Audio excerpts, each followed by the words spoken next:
Estamos con María Eugenia Vidal, vicejefa de Gobierno porteño. Buenos días, María Hola, Eugenia. buen día, Erika. Otra semana caliente en los temas inherentes a la ciudad de Buenos Aires y otra vez con el subte. María Eugenia, ¿no hay forma de frenar esta medida de fuerza de 5 días? Bueno, esperemos que sí la haya. Siempre el diálogo es la manera de resolver los conflictos y nosotros obviamente nos preocupa este anuncio que parece desmedido y arbitrario, ¿no? 5 días de paro que afectan a tanta gente. Así que vamos a trabajar hasta el último minuto para tratar de llegar a un acuerdo con el Gobierno Nacional en el entendimiento que queremos hacernos cargo del subte, pero no de cualquier manera, sino como corresponde, ¿no? Pudiendo acordar las obras pendientes porque sabemos que se viaja mal, porque hay problemas de seguridad en el servicio y la única manera de resolverlos es trabajando para ver cómo juntos vamos a poder enfrentar las inversiones que el Gobierno Nacional debería haber hecho y no hizo. El Gobierno Nacional sigue aduciendo que todo lo que tenía que hacer con el subterráneo ya lo hizo, que ha depositado 108 millones de pesos para obras que no se completaron. Y en el medio queda siempre la gente, ¿no? Casi 1 millón de personas que usa el servicio a diario y que a partir de mañana se quedan sin el servicio. ¿Va a participar el Gobierno porteño en la paritaria? Bueno, nosotros vamos a estar siempre abiertos a hacer todo lo posible por ayudar, pero que quede bien claro que hoy la responsabilidad del subte es del Gobierno Nacional porque hay un contrato firmado entre el Gobierno Nacional y Metrovías para la operación del servicio. Y de la misma manera que todas las paritarias de los años anteriores se resolvieron entre Metrovías, los trabajadores y el Ministerio de Trabajo, se tienen que resolver en este caso. De hecho, en la última vez que se llamó a la negociación y se convocó a la ciudad y la ciudad fue para tratar de ayudar, ni siquiera participamos de la reunión de la negociación, porque legalmente la ciudad no tiene ninguna competencia. Pero en todo lo que podamos ayudar, vamos a ayudar porque esta situación claramente no nos conforma. Este paro que llevan adelante los gremios a partir de mañana, ¿se lo hacen al Gobierno Nacional o se lo hacen al Gobierno porteño? No sé, creo que hay que preguntárselos a ellos. Yo creo que se lo hacen a la gente, definitivamente, porque son los usuarios los más perjudicados y creo que se pueden encontrar otras maneras de reclamar que no sea paralizar el transporte básico para llegar al trabajo de miles de personas todos los días. ¿Hay posibilidad de implementar algún tipo de servicio o mayor frecuencia en las líneas de colectivos? Mañana, el fin de semana, la semana que viene, si efectivamente eso se cumple. Se puede hablar con las empresas. Hoy la regulación del servicio de colectivos la tiene el Gobierno Nacional, pero para poder implementar un servicio paralelo que llegue a todos los pasajeros es muy difícil. Estamos hablando de miles y miles de personas, con lo cual esperemos que se pueda evitar el paro, que es el mejor camino para que la gente no se vea perjudicada. Bueno, uno de los reclamos, además del 28% de incremento por parte de los empleados, es también el tema de la falta de seguridad, algo que se repite también en la ciudad de Buenos Aires, arriba. Ellos dicen aquí abajo, bueno, arriba. Ahora hubo una polémica nueva entre el Ministerio a nivel nacional y la ciudad, con el tema de que la ciudad de Buenos Aires no es tan insegura. ¿Cómo lo sienten ustedes? Bueno, hoy en los principales diarios aparece una encuesta que dice que 1/3 de los porteños fue víctima de delito el año pasado y que eso va en ascenso, ¿no? Pero además todos los que transitamos la ciudad todos los días nos sentimos inseguros. El problema de la inseguridad en la ciudad y en el país es grave y lo peor que podemos hacer quienes tenemos responsabilidades de gobierno es negarlo. Entonces, primero empecemos por reconocer que tenemos un problema grave, que además queremos desde la ciudad de Buenos Aires y venimos pidiendo al gobierno de la nacional que nos transfiera a la Policía Federal porque nos queremos hacer cargo del problema.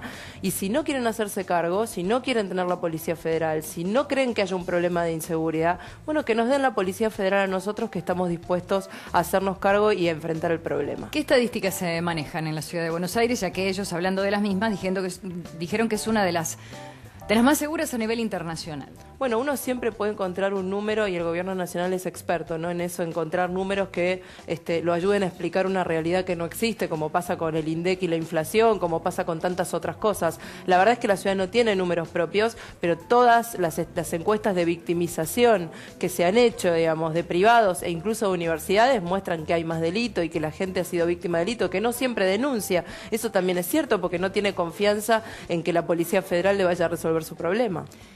Mucha gente, a propósito de esta pelea nación-ciudad, termina diciendo que el gobierno porteño parece siempre victimizarse y que no tiene herramientas propias para solucionar los problemas. Yo creo que en los últimos meses quedó cada vez más en evidencia que el gobierno nacional castiga a aquellos gobernadores que no le son afines políticamente. Sucedió con Daniel Scioli el mes pasado, sucedió con De la Sota, que está haciendo una acción frente a la Corte por una deuda que tiene en materia de jubilaciones, está sucediendo con la Ciudad de Buenos Aires. No somos el único gobierno. El gobierno nacional está acostumbrado a disciplinar políticamente a los gobernadores con los recursos. En el caso de la Ciudad de Buenos Aires, como hemos hecho una muy buena administración y no dependemos del gobierno nacional para pagar sueldos y aguinaldos, lo que hace es tratar de transferirnos gastos para que en algún momento también nos volvamos dependientes. Entonces, lo que le estamos diciendo a la presidenta es: no se trabaja de esta manera, se trabaja en conjunto, se trabaja dialogando, estamos dispuestos a sentarnos en todas las mesas que sea necesario, pero no vamos a someter a la ciudad absorbiendo gastos que no nos corresponden y que tienen que ver con absorber responsabilidades que tienen que hacerse de manera dialogada y en el marco de la ley y en el marco de la Constitución, no de cualquier manera. En las últimas horas la polémica fue nacional a propósito de la salida de algunos presos. Salidas que fueron calificadas como culturales por parte del gobierno nacional. ¿Qué opinión tienen al respecto? Creo que no se puede tapar el sol con la mano. Y cuando uno como gobierno comete un error, lo mejor que puede hacer es reconocerlo. La soberbia en la política nunca es buena consejera.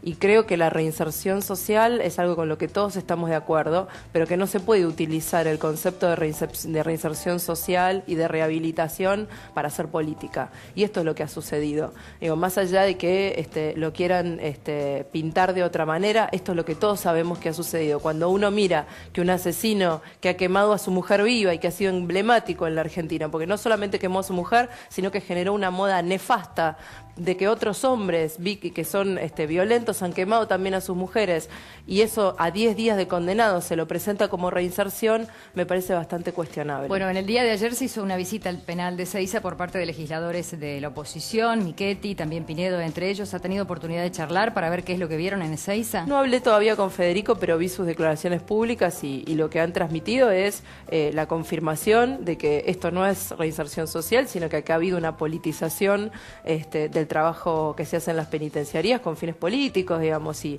es el colmo del clientelismo, esta es la verdad. La reinserción social es otra cosa. Bueno, ahí los estuvo esperando ayer el ministro de Justicia, ¿no? Julio Alac. Llamativo, ¿no? Que el mismo día que nuestros legisladores decidieron ir a visitar el sistema carcelario, el ministro de Justicia, que en 5 años nunca visitó un hospital público de la ciudad, lo haya hecho, ¿no? Bueno, lo hizo después, ¿no? Primero Claro. se esperó, pero después fue al hospital, fue el caso del Borda, en el día de ayer, a propósito de la situación que hace mucho se viene denunciando de los hospitales porteños, que tienen muchas deficiencias y muchas obras que faltan o que empiezan y no se concluyen. Y más llamativo que el ministro, primero, al llegar al hospital, haya hecho declaraciones a los medios sobre lo mal que estaba el hospital sin haberlo recorrido. Y después lo recorrió, ¿no? Uno tendería a pensar que si va preocupado por una denuncia o por una situación de un hospital, primero lo recorre completo, estuvo menos de una hora, recorrió un tercio del hospital. La verdad que el Borda es un hospital que para recorrerlo en profundidad requiere por lo menos 4 o 5 horas, porque son varios pabellones. Si uno quiere profundizar la situación y realmente compenetrarse con lo que pasa. Pero bueno, yo lamento que se utilice la salud para hacer política. Nosotros estamos haciendo un enorme esfuerzo en el Borda, que de hecho hoy tiene todos sus sectores de internación calefaccionados cuando tuvo un problema de gas que fue público conocimiento. Pero sigue teniendo deficiencias. El Borda, el por Rivadavia. supuesto, digamos, todavía falta mucho por hacer. Son hospitales que tienen el Borda el año que viene va a cumplir 150 años. Primero porque se van a... No, hay presupuesto, pero se van haciendo obras y al ser hospitales de más de 100 años, uno arregla una cosa y por supuesto en otro pabellón se va rompiendo otra y entonces uno tiene que seguir haciendo obras permanentemente. En el caso del Borda, ahora se está resolviendo el tema del gas y las áreas que quedaban sin gas se está instalando el gas, pero además se puso un sistema de calefacción para asegurar que los pacientes no pasaran frío en invierno, pero más allá de eso se está haciendo obra de baños, se está haciendo reparación de techos, la mitad de los pacientes fueron trasladados a pabellones nuevos, todos construidos durante esta gestión. Entonces, Vicejefa, falta, claro que falta, pero también se ha hecho mucho. Y hay un cronograma para decir en X cantidad de tiempo, en 6 meses este hospital va a estar en condiciones de tener bien a todos los internos que tiene, el Hospital Rivadavia, por ejemplo. Decir que en 6 meses un hospital va a estar en condiciones realmente es imposible, pues son hospitales enormes en dimensiones y cuyas obras de remodelación y de pabellones llevan mucho tiempo. Y además son 33 hospitales públicos y 45 centros de salud, con lo cual el trabajo en todos ellos al mismo tiempo va a llevar tiempo, pero hay muchos avances. De hecho, hablamos mucho nosotros en varios programas de la unidad de terapia pediátrica del Durán, que se había cerrado por problemas por falta de personal. Bueno, hace varias semanas que está funcionando y que está funcionando normalmente. Y en el hospital de Quemados, que fue otro de los hospitales donde se dice que hay dificultades, días, Sí. en el mes de octubre se va a abrir otra. Digamos, en todos los hospitales hay obras y si uno va a ver algo que se está haciendo. Que falta, por supuesto que falta, son muchos años donde no se hizo nada, pero que vamos haciendo, también es cierto que vamos haciendo. Bueno, mientras se hace, se deshace. El caso de los parques públicos. ¿Es necesario enrejarlos sí o sí? Ahora van a enrejar también el Centenario, Lezama, Las Flores. A uno le gustaría que ningún parque, ninguna plaza tenga rejas, ¿no? Cuando uno piensa en uno cuando era chico, iba a la plaza del barrio, que no estaba enrejada y que era un lugar que cuidábamos entre todos. No hay otra opción, Eso no ha vicejefa. pasado. La verdad que el vandalismo es tremendo. Nos está costando más de $1 millón por mes. Las acciones vandálicas sobre monumentos, sobre lugares públicos. Y cuando hay muchas personas plazas que- se hacen a nuevo más de una vez y se han cuando hay hecho a gen- nuevo más de una vez en esta Cuando ya hay gestión. gente que está cuidando las plazas, ¿eso disminuye ese deterioro? Es un conjunto de cosas, son las rejas, los guardianes de plaza, mayor iluminación, la instalación de cámaras, no es solamente la reja. Por supuesto que en estos parques vamos a hacer todas esas cosas al mismo tiempo, como lo hemos hecho en otros, y la realidad demuestra, lamentablemente, que cuando ponemos rejas la situación mejora. Y se va a poner seguridad también, pero la Policía Metropolitana, guardianes de la plaza. Los ¿qué guardianes de sistema? plaza, exactamente. ¿Y hasta qué hora van a estar abiertos? Los guardianes de plaza están durante todo el periodo que el parque está abierto y después cierran el parque durante la noche. Por eso, Hasta las cierran 9 de la noche en 9 de general la los noche parques cierran. mantienen abierto y después lo cierran hasta el día siguiente que vuelve el guardián A las- de plaza. a las 8 de la mañana. Exacto, muy temprano.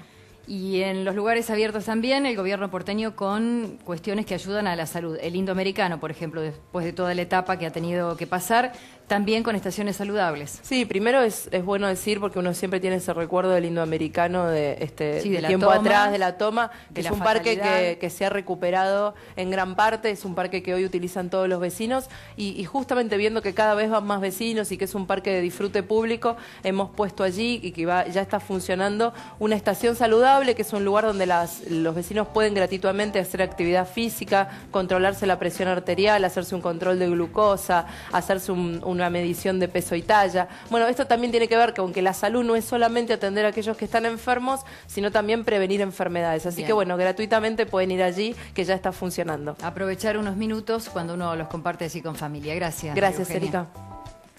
Esta es información.